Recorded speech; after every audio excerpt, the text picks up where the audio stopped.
ஒன்றிய அரசால் அறிவிக்கப்பட்டதற்கு எப்படிப்பட்ட அழுத்தத்தை இந்த வட்டாரத்தில் இருக்கக்கூடிய மக்கள் தந்தாங்க என்பதெல்லாம் நல்லா தெரியும்.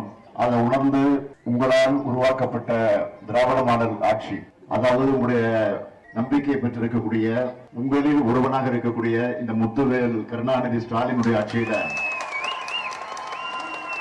நாடாளுமன்றத்துல நம்முடைய எம்பிக்கள் எல்லாம், கூட்டணி கட்சியினுடைய எம்பிக்கள் எல்லாம் இங்க பேசி அதற்கு பிறகு சட்டமன்றத்துல தீர்மானமாக நிறைவேற்றி அது இன்னைக்கு நம்ம நினைச்ச மாதிரி வெற்றி அடைஞ்சிருக்கு.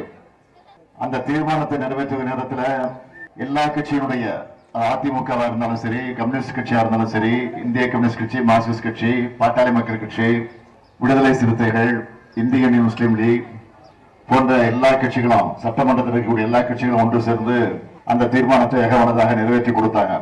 அப்படி நிறைவேற்றி கொடுத்த நேரத்தில் நான் தெளிவா சொன்னேன், மக்களால் இன்றைக்கு ஆட்சியில் இருக்கக்கூடிய நான் இந்த முதலமைச்சர் பொறுப்பில் இருக்கிற வரைக்கும் நிச்சயமா டங்ஸ்டன் வராது, அதை பற்றி மக்கள் கவலைப்பட வேண்டிய அவசியம் இல்லை என்பதை அழுத்தம் திருத்தமாக நான் எடுத்து சொன்னேன். அது மட்டும் இல்ல, அப்படியே வந்தா ஒருவேளை வரக்கூடிய சூழ்நிலை ஏற்பட்ட நான் பதவியில் இருக்க மாட்டேன் அப்படின்னு அதையும் சொன்னேன்.